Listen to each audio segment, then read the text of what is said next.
Do you know what separates a failed business exit from a highly profitable one? Do you want to maximize the value of your business? The Business Exit Stories podcast is the solution. Through a collection of stories told by the business intermediaries who facilitate those transactions, you'll receive the key takeaways from successful and, yes, some not so successful business exits. Now is the time to begin to position your business for an exit by implementing key strategies designed to maximize your enterprise value and help you achieve an exceptionally profitable exit.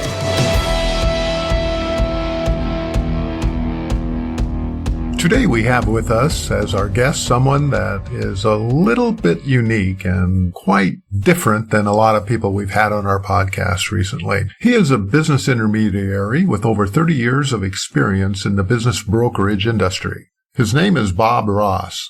Bob is officially retired and now spends his time writing books for both the brokerage industry and people in that industry and in the entrepreneurial community, and teaches business exit strategy and concepts. Bob shares with us a transactional story of an infrastructure construction company that did road work, and this particular company, because of the type of business it was in, was extremely equipment intensive, and the entrepreneur had accumulated nearly 5 times more equipment on the books than he actually needed. While the company had a strong cash flow, the amount of equipment on the books made it difficult to capture anything above the book value of that equipment on the balance sheet. And to really capture some of that enterprise value was going to be very difficult. Learn how Bob was able to position the company that would likely have made it very difficult, if not impossible, to sell, to literally doubling the business value and getting it sold quickly. Far less time than the seller ever thought that was possible. Then Bob shares a story of a retailer that had 75% more inventory than it actually needed in the business, and this fact made it very difficult for the business to sell. Bob used another strategy that he shares with us called owner-financed floor planning. This allowed both the business owner as well as the buyer to make out like bandits. You'll be fascinated by this story. The next transaction that Bob shares with us is about how a business owner that has deals in the pipeline should structure their sales transactions when it comes time to exit that will allow them to capture some of that future revenue as well as benefit the buyer with what we will call free financing. Then Bob finally shares with us how an entrepreneur who made it a practice to always take a significant amount of cash out of the business by not reporting his cash sales. You'll learn how, after he sold the business, this particular practice got him 7 years. That's right, 7 years in the state pen. Oh, and he didn't even get to collect $200 when he passed go. You're really going to enjoy Bob's stories. And I think you'll learn a lot from his transactional stories that he'll share with us today. So enjoy. This is Marvin L. Storm. We're here with Bob Ross. Bob is a business broker down in the Southwest. Bob, I want you to take a few minutes and introduce yourself, talk a little bit about your business, and very briefly about your background and what you do today. Well, my name is Bob Ross. I've been in the business brokerage industry since the mid-'80s. I retired as an active broker several years ago, but I still help brokers around the country every day, working on transactions and helping them get deals done when they're having problems. I give them anything from advice from how to get it done to sometimes it's what's the business worth, just anything in general that they need in brokerage, I help them with. That's basically a quick overview of what I do. Name of my company is Fuller Ross Group. All right. Well, it sounds like you have decades, if not more, probably multiple decades of experience in dealing and getting businesses prepared for sale and actually closing the deal. So why don't we jump in and chat about some of those transactions, because I think you'll bring a little bit different orientation than we've had for some time on the podcast here about how you get creative and get deals from almost an unsaleable situation to something that works out well for both the buyers and the sellers. So why don't we jump in here and you tell us about a transaction you've been involved in that had some of those characteristics. I'll talk about a heavy construction company first. One of the fellows that I used to work very close with was trying to list this business, and he came back to me And he said, I've got a problem with this. He said, this guy has got about $400,000 in cash flow. And he says, but he's got $2.2 million in assets. And I said, Bill, it's worth $2.2 million because once you get your assets more than 4 times your cash flow, a business basically becomes only the value of the assets. Okay, so let's make sure, because I think that's an important part. And this happens quite a bit with businesses that are asset intensive, have a lot of capital assets on the books. So why don't you talk a little bit about why that is? And so we have a situation here, as I understand it, a construction company. Was it owned by a group, a partnership? It was a one man. He was wanting to retire. He was in his late 60s. He was a C Corp, which was pretty common at that time, and for a lot of larger companies, C Corps are common. He was in a position that he, the 2.2 million just didn't sit with him. He said, I got to be worth more than that. So what we did with him was, I got involved with the other broker, and we went back to talk to him, and we said, what assets do you have in equipment that you don't really need, that you don't use that often, that if you did have to use it once a year, you could go lease one from somebody for the short time you'd need it. He said, let me look and see what I can do. So this type of equipment, just for clarification here, is equipment, and since he's in the road construction business, this was heavy-duty equipment. Yes, very heavy equipment. Yeah, and these are not cheap. I mean, these are right. Hundreds and thousands of dollars per piece of equipment. That's very true. We told him, we said, why don't you try to liquidate as much of this as you can that you don't need? I think it took him about 8 months, and he liquidated $1.2 million worth of the $2.2 million in equipment. So that money went straight into the company? Straight into the company and straight eventually into his hip pocket because he was going to be retired. Right. Now, we had a business with $1 million worth of assets and $400,000 worth of cash flow because cash flow was still the same. We were able to put it on the market and sell it for $1.75 million. Now, when you look at the total, he already had another $1.2 million. So instead of getting the $2,200,000 that he wasn't willing to take, he ended up getting $2,950,000 and was a very happy client. So repeat the terms that you just said right there, just for clarification purposes. Okay, well, we sold it for $1.75 million.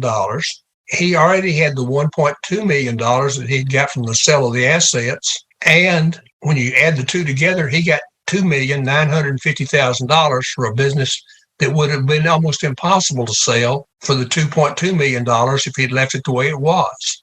What I'm really saying here is you got to get the assets in line with the business. Okay, so this is really an important part, because I can't think of how many times we've had people that have shared transactional stories here on the podcast where the business was virtually unsaleable because of the structure and how the company was set up, because they're such capital-intensive businesses. And so you got creative here. You allowed him to liquidate equipment that he didn't need. That money eventually went into his pocket. And how long did it take to sell the business once it went on the market? Because you indicated that it was going to be very difficult to sell. From the time we listed it till we closed, it was less than 6 months. And that's for a business that's going to sell for over $1.5 million. That's extremely fast, because I've learned that businesses that fall in the $1 million to $5 million range usually take somewhere between 10 to 12 months to sell on average. Mm-hmm. And of course, as the sales go up in value and complexity, it even takes longer. Right. And this is something you and I didn't talk about earlier, but you take a company that goes with EBITDA earnings. Yeah, and EBITDA is earnings before taxes and depreciation and insurance. Yeah. You take a company that's got $1.5 million to $2 million worth of EBITDA. Investor groups will come out of the woodwork contacting people about that. I was at a conference a few years back, and one of those firms was making a presentation. And when he got through, he said, questions. And I said, yes. I said, how many businesses did you buy last year? And he said, we bought one. I said, how many businesses did you look at last year? And he said, over 150. So I warn owners that there are a lot of what I call tire kickers in that lower M&A field that they've got to be careful of, because don't get your hopes up just because you've been contacted by one of them, because they don't do a lot of deals unless they can do them, unless they really look good to them and they can see that they can grow the heck out of the company. Mm-hmm. I think that's sage advice here. So what would be the big takeaway on this transactional story that you've shared here today? What would be the big takeaway? That you got to get a business where it needs to be. Because for me, and I like to tell this, the average business listing that is taken, according to a survey done by Babson College a few years back, showed that only about 30% ever close. And the reason they don't close is either they're overpriced or poor terms. Now with SBA, we can get rid of most of those poor terms, but overpricing is still always a problem.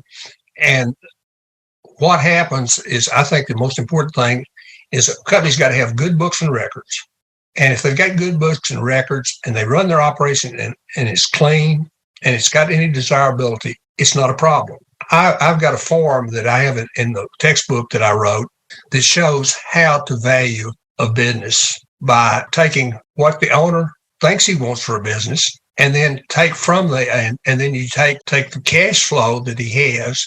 From that, you take what would be the payoff on a 5-year note, and whatever he's wanting down payment, 10% return on that, and then you want to know what replacement equipment is going to have to be bought, looking at the last 5 years on average. And on top of that, then how much salary does the new owner have to have out of that owner discretionary cash flow?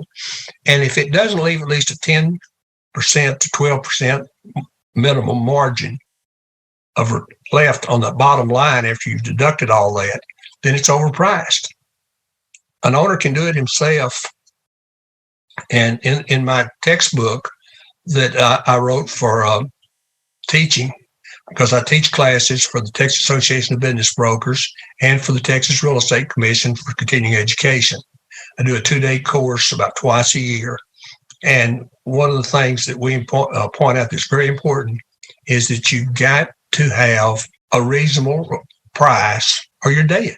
And this was always my philosophy. If they weren't reasonable, I would, leave, not waste any more time on them, because a broker is going to put in lots of hours going through what I call the tire kickers to get rid of the ones that are never going to buy a business and find the one that has enough money, has the right background, and the right attitude to be the one to buy that business. Right. Well, I think that's good insight there. Again, you've done enough deals to know what it takes to get a deal closed. The takeaway that I see is that if you have a company that's capital intensive, if you have too many assets on the books, and as you gave your formula there of having 4 times cash flow to assets, so in this case, he had $400,000 of cash flow, and 4 times that's $1.6 million. And he had $2.2 million in assets. And by really allowing them to sit back, evaluate their current situation, and then position that business on how it can be sold. And at this point, you suggested he sell off that $1.2 million, which left him $1 million in assets on the books with still the same amount of cash flow. And I think that's a very creative situation. And I know there's a lot of people in the audience now that are business owners and entrepreneurs out there that have similar situations. The numbers may be different, but when you use that formula, 4x to cash flow to assets, it's a good rule of thumb to go out there and to know what you're eventually going to be able to value and how quickly you're going to be able to sell that business. So I think that's a very key component as folks that are intensive, capital, business-oriented, asset-oriented, to be able to think through that process. So let's go on to another transaction here, Bob. Why don't you share something else with us that has some similar, maybe a little bit different orientation, but a similar good takeaway like that?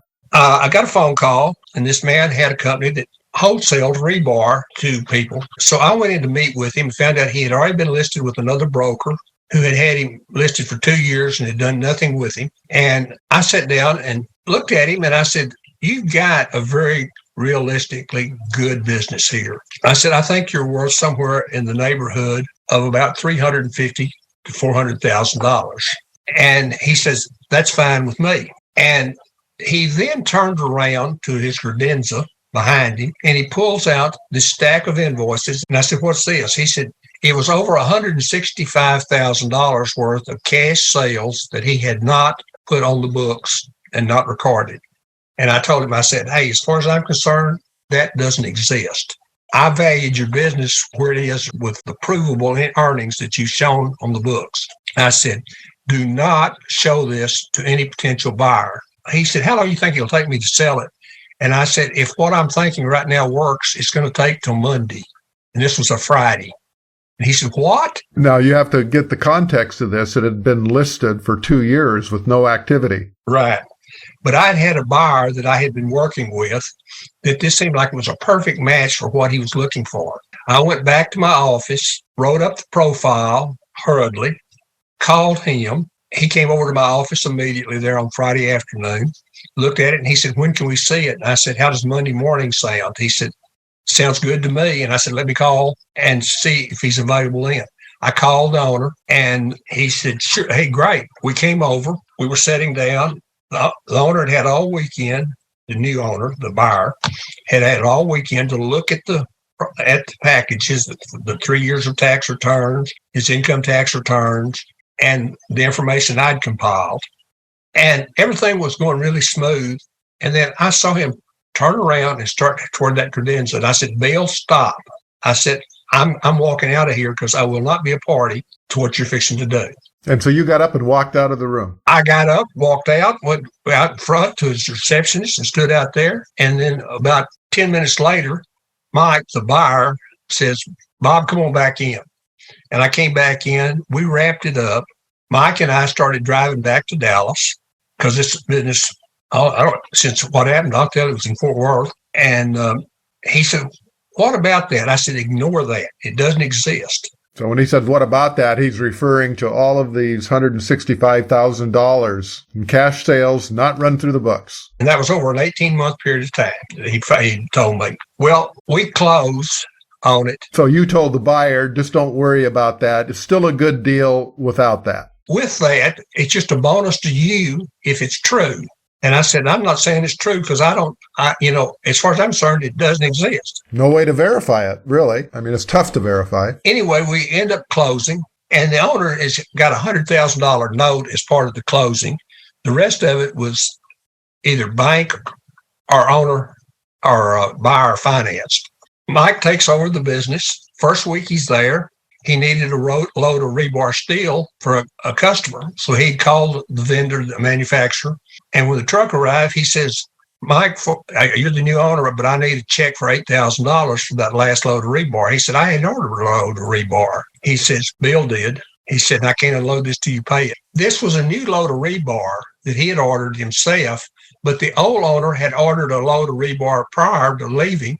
That was part of the inventory that he paid for, that he hadn't paid the $8,000 he owed the vendor. Okay, so for clarification, we have the rebar order that was ordered but hadn't been paid for, but was inventoried. Mm-hmm. So he calls the seller and he says, hey, you need to come give me a check for $8,000. He said, not going to do that. He said, if you don't, I'm not going to pay you on my note. Well, within about a month and a half, there was a lawsuit filed by the buyer, and I'm called as a witness to come in. So this is during deposition or during the trial? This is during the trial.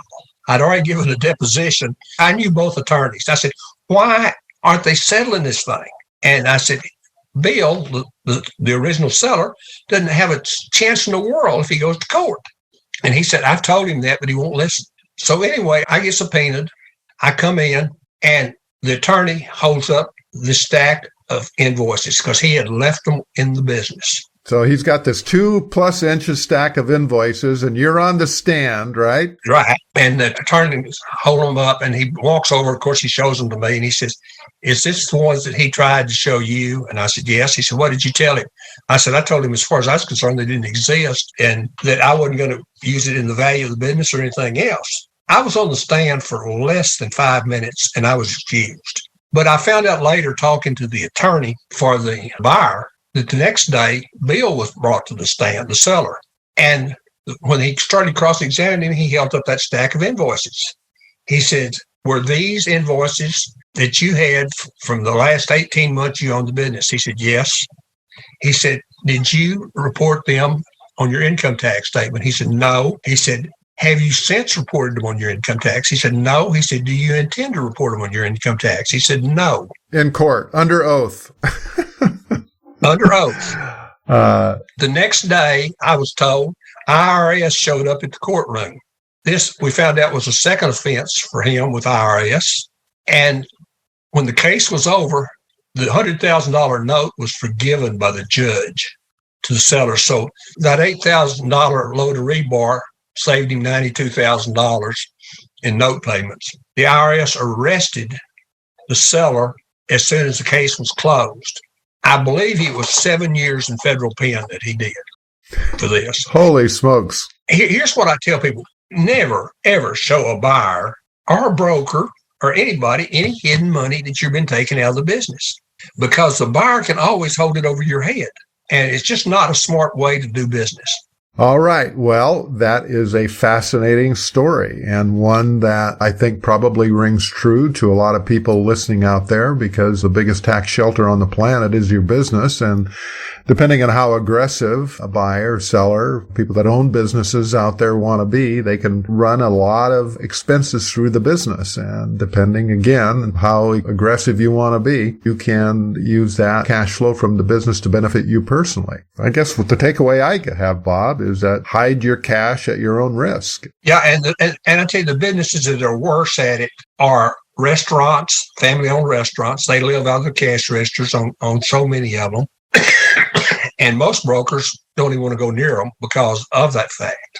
But any cash-heavy business is very susceptible to it. And when a business owner asks me, do you think they're skimming cash?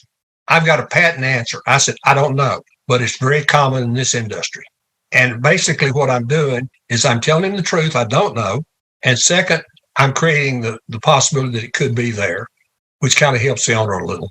So hide your cash at your own risk. If you do tell buyers about the cash that you aren't reporting, they can hold it over your head. And in this particular case, where it got litigious, the seller went straight to jail and did not pass go. He'll get his $200. 7 years. That's being penny wise and pound foolish. If you looked it up in the dictionary, they should have a picture of him there. Mm-hmm. Next to being penny wise and pound foolish, because that's a big price to pay for $8,000 that he didn't want to pay. Right. All right. Well, fascinating story. Let's move on here. And what transactional story has a good takeaway for our audience? This company made military uniforms. The broker that listed it was a CPA and a business broker. And he and I had worked together for several years. And he contacted me and he said, let me tell you about this company I've got. I don't exactly know how to value it and what kind of price to put on it. He said, I first started talking to them about 3 or 4 years ago, and they were doing about $4 million a year in sales. He said, but they weren't bidding new government contracts. They were just keeping the ones going. They weren't growing to it. And I told him, I said, if you want your money out of your company, you need to start bidding contracts and getting more business. So let me jump in here. So it sounds like this is probably a pretty profitable business, and they were kind of coasting and probably not working all that hard and just living off of their past laurels because life was good. Is that kind of the situation? Yep. One brother was 62, one was 64. Okay. That gives us some context. Okay. Making good money and not working hard. So good for them. Well, 4 years later, they were doing $17 million a year. So what was the big change? Did they follow their CPA's advice? They went out and started making bids on government contracts, getting government contracts, and they were extremely good at what they did. In 1 year, to the different branches of the military, they had supplied over 2 million pair of pants. Out of that, they had a rejection rate of a total of 4 pair that was returned to them. That's the kind of quality they put out. That's impressive. By any stretch of the imagination. Black belt Sigma. Yes. They were considered one of the best contractors. I forget the word that the government uses for this type of contractor, but that's what they were rated as. The broker and I finally decided that based on their cash flow at the time and the contracts that they had ongoing, because government contracts for them were for 5 years. And the government isn't the smartest people in the world, because If they overbought on supplies, the government bought them back from them. There was no way for them to lose on anything that they contract unless they bid lower than it cost to produce it.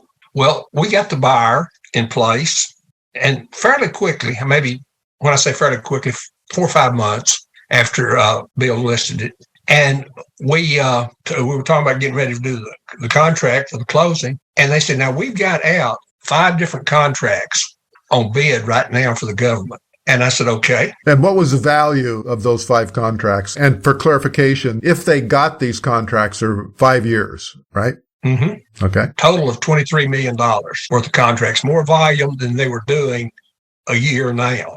But that would be over 5 years' time, that extra. So at this point in time, they were $17 million in revenue, and they had $23 million in the pipeline, spread out over 5 contracts that would go for 5 years. Okay. It's a lot of money.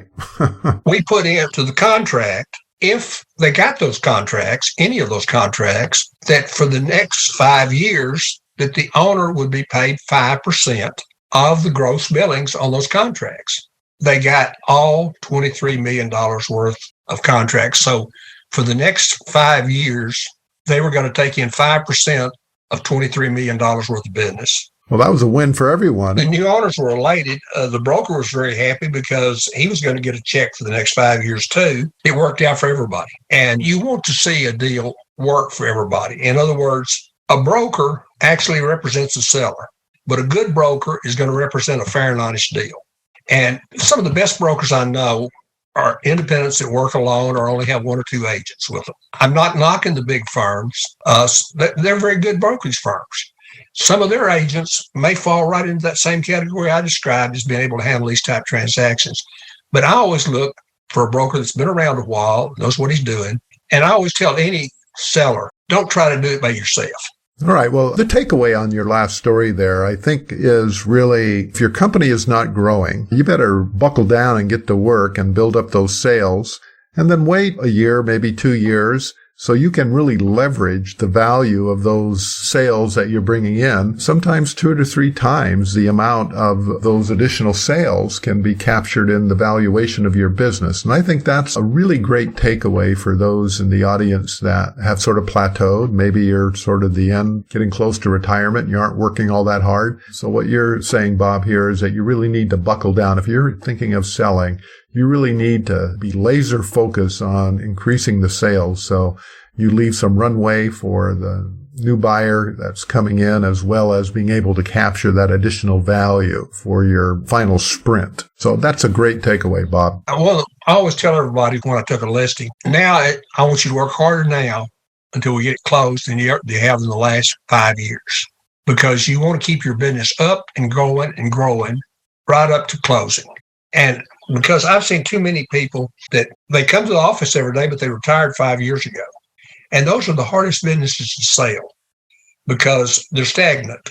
And a lot of them will just use their inventory as their saving account, and they'll have extra inventory in there if they're distribution, wholesale, or retail, and they just pile it up.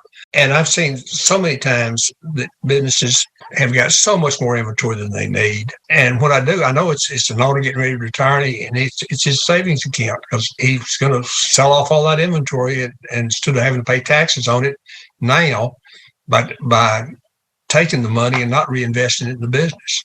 All right. So why don't we wrap up here with your last story that you wanted to chat about here today?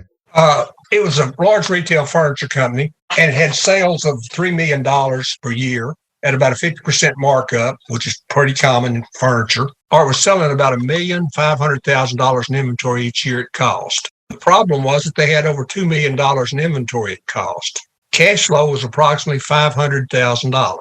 The real problem is that there's over $1,250,000 in excess inventory. You're talking about excess inventory, meaning that the inventory was not obsolete. It was just overstock. The broker had a buyer interested in the business, but the excess inventory was a deal killer. The owner was willing to take $1 million down at closing and finance the balance for 7 years. But even doing that, it wasn't going to work because you couldn't justify paying that kind of price for it with the way it was.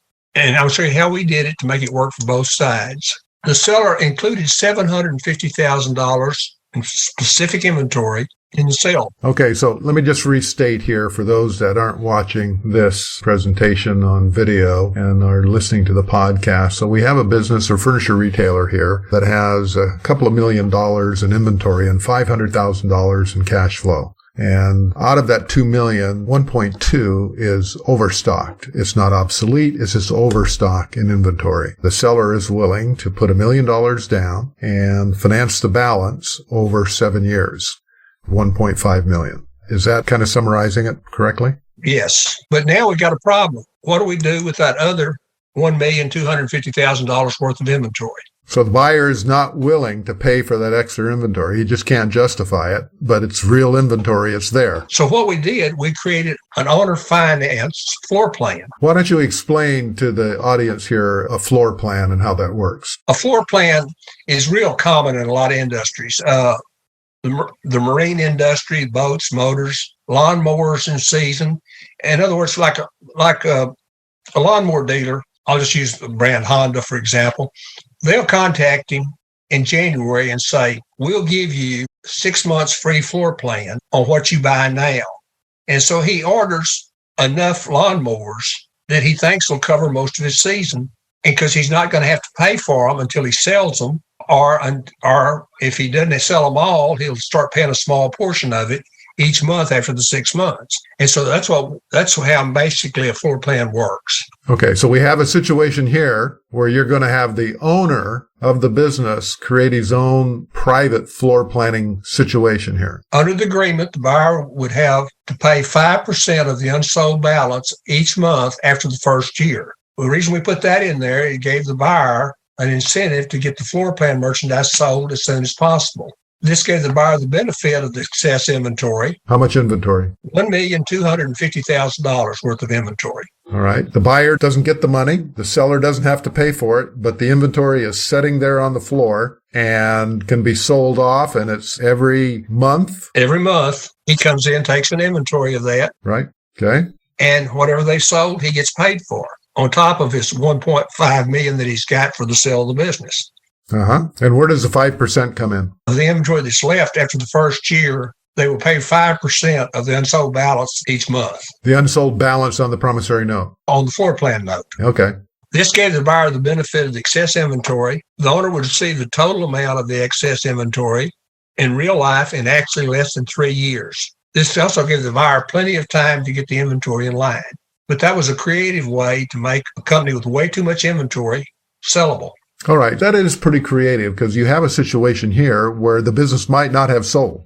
Is that an accurate statement? Yes. So you have an inventory-intensive business with a whole bunch of extra inventory, $1.2 million on $2 million of inventory. And so you're really in kind of a predicament. The owner of the business has kind of painted himself into a corner here. And so your solution to this was to create a floor plan. And so they went ahead and closed the sale for $1 million down, $500,000 in note payments over 7 years at whatever interest percent that they negotiated. And then the balance of the inventory, the 1.2 million, went into this owner-created and financed floor plan.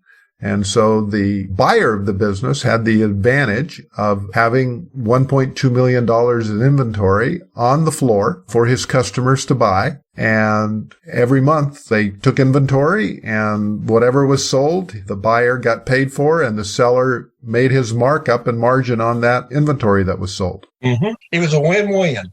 Right.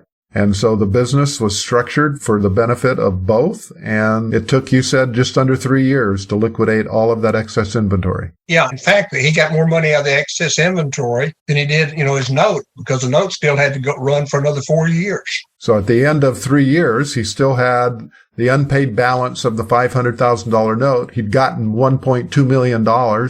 He got paid out of that. And the seller was happy. He made his 50% markup on the inventory he was selling that he didn't have to pay any financing costs for or anything. Right. Win-win situation. So very creative. So I guess this would sort of work in almost any situation that has a lot of excess inventory that isn't obsolete and doesn't have to be written off, that can be sold. And so I guess for me, the big takeaway on this, Bob, is that if you get creative, you can almost make any difficult or tough deal work. I think that it may not have closed. It may have been one of those 70%, 80% of deals that get listed that just don't close. Right. And you can take a deal that is not going to get closed and use some creative structuring and financing here in this particular situation, a floor plan, to get that business sold. As long as the cash flow in the business is good, you can figure out a creative way to sell most businesses. If you've got a $50,000 cash flow, you're hard to sell. If you got a $300,000 or $400,000 cash flow, you're much easier to sell. And the majority of the buyers in the market can buy a business that has somewhere between 150 and 500,000 cash flow with the SBA lending nowadays. SBA lending is very critical. Either that, if it's not, it's owner financing. Well, this has been delightful, Bob. It's nice to be able to chat to someone here that has the level of experience that you've had and the niche that you carved out for yourself in that lower middle market, upper Main Street type of brokerage that you've spent decades in. And for those in our audience that are in that market, some of the topics that we've talked here today, I imagine really resonated. There's been some really great takeaways here. So, Bob, I know that you're not active right now. You spend most of your time teaching and helping other M&A professionals and business brokers out there get some of their deals closed. But if someone wanted to reach out to you, either someone in the brokerage or M&A field or business owner out there that wants to chat with you, how would they get a hold of you? I'll get first. My email is Bob Ross, BOBROSS 79 at Verizon.net. My phone number is 972-867-9202. And if you forget that, you can go to either one of these two websites I'm fixing to give you, www.bbn-net.com. And the other one is brokersnetworkgroup.com. Okay, cool. Bob, it's been delightful. So this is Marvin L. Storm for Business Exit Stories, and we'll see you on the next podcast.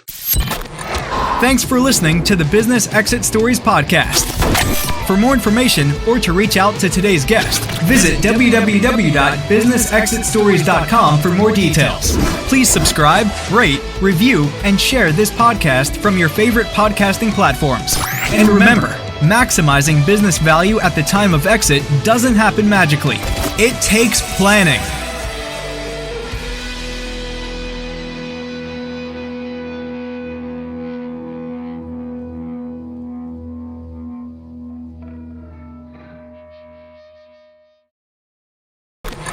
Thanks for listening to the Business Exit Stories podcast.